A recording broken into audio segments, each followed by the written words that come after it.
अब हम class 9th की मैथ की सीरीज़ स्टार्ट करें। ठीक है, इंशाल्लाह हम 1 बाय 1 सारे टॉपिक्स को कवर करेंगे। चैप्टर 1 से स्टार्ट कर रहे हैं। चैप्टर 1 से हमारे पास फर्स्ट ऑफ ऑल इंट्रोडक्शन देख लेते हैं कि ये जो हमारा फर्स्ट चैप्टर है ये किस चीज़ से रिलेटेड है। ठीक है, चैप्टर 1 में वो कहते हैं कि the matrix and determinants are used in the field of mathematics. कि हम क्या पढ़ेंगे, मैट्रिसेस के बारे में पढ़ेंगे और डिटर्मिनेंट्स के बारे में पढ़ेंगे। अच्छा, ये मैट्रिसेस एक वर्ड यूज़ होता है, द मैट्रिसेस एंड मैट्रिक्स, इसमें क्या डिफरेंस है? जो मैट्रिक्स होता है ये सिंगुलर के लिए यूज़ होता है और जो मैट्रिसेस है वो प्लूरल के लिए यूज़ होता है।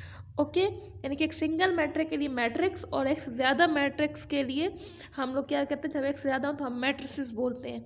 अच्छा, अब देखते हैं कि मैट्रिक्स होता क्या है। वो कहते हैं कि यहाँ से अब हम इसकी डेफिनेशन पढ़ेंगे कि वो कहते हैं एक रेक्टेंगुलर अरे होती है। क्या होती है हमारे पास? एक रेक्टेंगुलर अरे और a formation of collection of real number. ठीक है, एक रेक्टेंगुलर अरे, रेक्टेंगल की शक्ल में, ये देखिए अब ये भी एक रेक्टेंगुलर अरे है और ये वाले नंबर भी एक रेक्टेंगुलर अरे हैं। और ये क्या है? ये कलेक्शन होती है रियल नंबर। रियल नंबर क्या होते हैं? ठीक है, जो 0 से स्टार्ट होते हैं और आगे हमारे पास क्या हो जाते हैं, ये सारे रियल नंबर होते हैं, 1 से लेकर अप टू जहाँ तक हमारे पास काउंटिंग जाती है। ठीक है, नेक्स्ट हम देखते हैं, वो कहते हैं सच एज। अब देखें, ये देखें, ये जैसे हमारे पास क्या है, ये एक रियल नंबर की अरे है और फिर इसी अरे को जब हम ब्रैकेट में हम इनक्लोज कर देते हैं इस ब्रैकेट में, तो ये हमारे पास मैट्रिक्स बन जाता है। ठीक है, अब वो कहते हैं, ये देखें, ये एक मैट्रिक्स की एग्जांपल है, एक ये वाली और एक ये वाली, ये दोनों मैट्रिक्स हैं। वो कहते हैं we term the real number used in the formation of a matrix. अब रियल नंबर्स का मतलब क्या होता है? रियल नंबर्स इस मैट्रिक्स के अंदर, इस ब्रैकेट के अंदर उसकी एंटिटीज़ को कहते हैं। ठीक है, या एलिमेंट्स को कहते हैं। जैसे इस मैट्रिक्स के अंदर 1 3 4 7 2 0 है, तो इनको एंटिटीज़ भी कहते हैं और एलिमेंट्स भी कहते हैं। ठीक हो गया। नेक्स्ट, और मैट्रिक्स को डिनोट हमेशा कैपिटल लेटर से किया जाता है। अब इस मैट्रिक्स में हम लोग देखते हैं तो हमारे पास ये जो रेक्टेंगुलर अरे है ये हॉरिजेंटल भी है, ये और वर्टिकल भी है। अब हम वो कहते हैं कि rows and column of a matrix, it is important to understand an entity of a matrix with the following formation. अच्छा, अब हमारे पास ये देखें, ये एक मैट्रिक्स है ये वाला और इसका नाम है ए। अब इसमें देखें हमारे पास रोज़ हैं, रो 1 है, ये रो 2 है और ये रो 3 है। और इस तरह अगर यहाँ पे कोई और नंबर होते तो हम उसको कहते हैं कि वो हमारे पास रो 4 हो जाती। ठीक है, in a matrix the entry is present in horizontal way. Okay, horizontal और वर्टिकल क्या होता है? ये हॉरिजेंटल होता है। आप लोग अब 9th क्लास में तो माशाल्लाह से आपको हॉरिजेंटल और वर्टिकल की अंडरस्टैंडिंग तो होनी चाहिए। ये हॉरिजेंटल होती है इस तरह वाली और ये हमारे पास वर्टिकल होते हैं। तो जो हॉरिजेंटल एंट्रीज होती हैं इनको हम रॉज बोलते हैं। ठीक है, फिर नेक्स्ट हमारे पास जो वर्टिकल एंट्रीज होती हैं इस तरह से, ये देखिए अब ये वर्टिकल है, ये हमारे पास कॉलम होते हैं। अब इसमें हमारे पास 3 रॉज हैं और ये देखें ये 3 हमारे पास क्या है, कॉलम है। ओके, नेक्स्ट चलते हैं कि किसी भी मैट्रिक्स के ऑर्डर से क्या मुराद है। यहाँ से पहले हम रीडिंग कर लेते हैं। वो कहते हैं कि the number of rows and columns in a matrix specify it's order.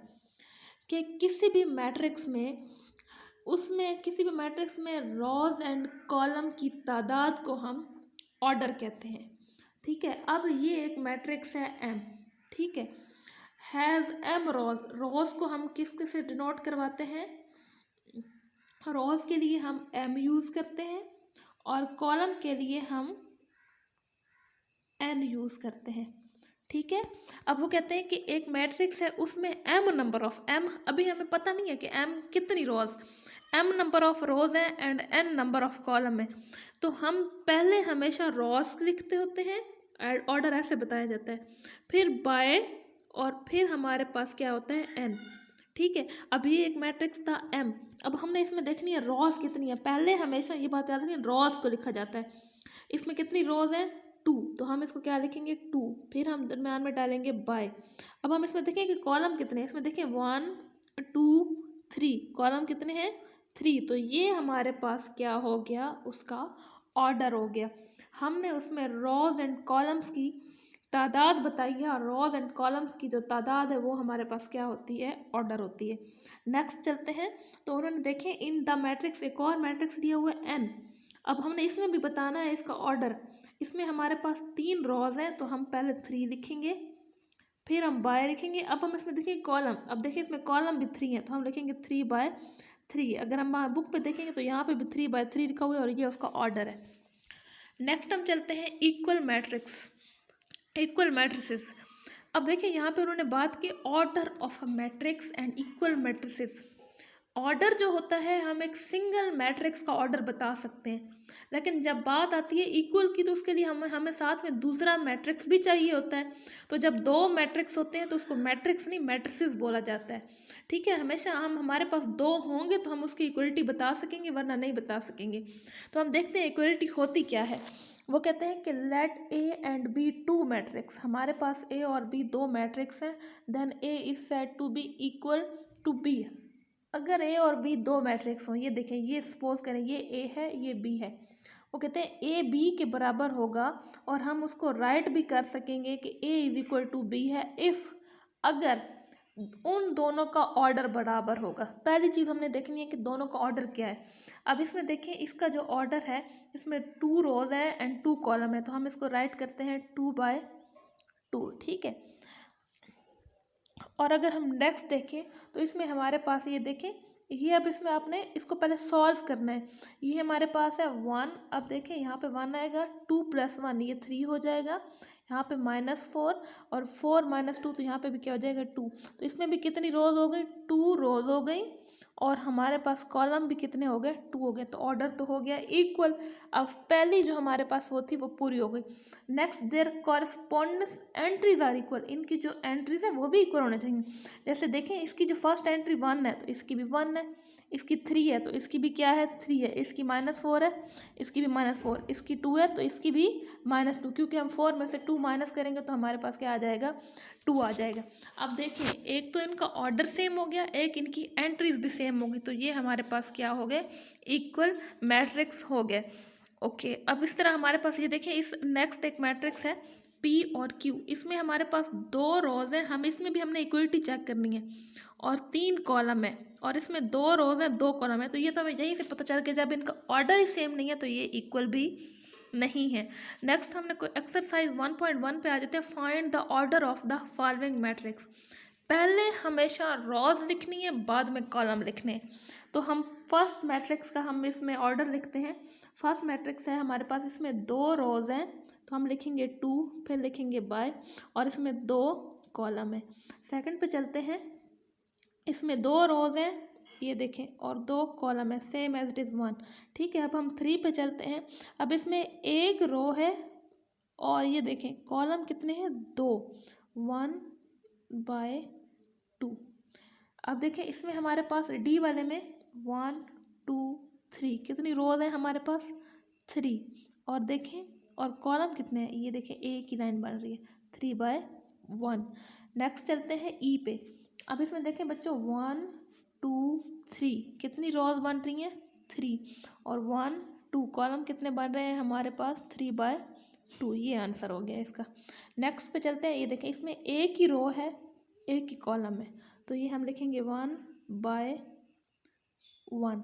यहाँ पे देखते हैं 1 2 3 रोज हैं, और यहाँ पे कॉलम भी कितने हैं 3 हैं। ठीक है, लास्ट क्वेश्चन देखते हैं, हमारे पास 1 2 हमारे पास क्या है रोज हैं, और फिर हम देखते हैं कॉलम कितने हैं 1 2 3 हमारे पास कॉलम है। सही हो गया। वो कहते हैं कि बताएं कौन से मैट्रिक्सेस आपस में इक्वल हैं। अब ए में है 3, हम देखते हैं कि बाकी कोई ऐसा मैट्रिक्स जिसमें 3 है, इसमें नहीं, इसमें भी नहीं है, इसमें तो एंट्रीज 2 हैं, इसमें भी नहीं है, तो इसमें हम चेक करते हैं 5 में से जब हम 2 माइनस करेंगे तो ये सिंगल 3 बच जाएगा, तो हम कह सकते हैं कि ये दोनों आपस में इक्वल है। अब 3 और 5 आपने बी और डी को इक्वल नहीं करना, इनका ऑर्डर तो सेम है, लेकिन इसकी फर्स्ट एंट्री 3 है, इसकी 5 है, और इसकी सेकंड 5 है, इसकी 3 है। ठीक है, तो ये आपस में इक्वल नहीं है। ये देखें इसकी फर्स्ट एंट्री 3 बन रही है और इसकी सेकंड एंट्री क्या बन रही है 5 बन रही है, तो ये बी और हमारे पास आई इक्वल है। ठीक है। इस तरह हमारे पास ई और एच इक्वल है, ठीक है। और अगर हम देखें 3 में से 1 माइनस करें तो क्या आता है 2, 3 में से 1 माइनस करें तो क्या आता होता है हमारे पास 2 और ये 6, ये देखें एफ और जी इक्वल है, ठीक है। ये हमारे पास 2 और 2 4, 2 माइनस 2 0 6, तो हम लोग कह सकते हैं कि ये तीनों आपस में इक्वल है। लास्ट क्वेश्चन मैं आपको रजिस्टर पे सॉल्व करूँगी, उसके लिए आपने नेक्स्ट वीडियो का वेट करना है। आज के लिए इतना काफ़ी है। ओके बच्चों, अल्लाह हाफिज़।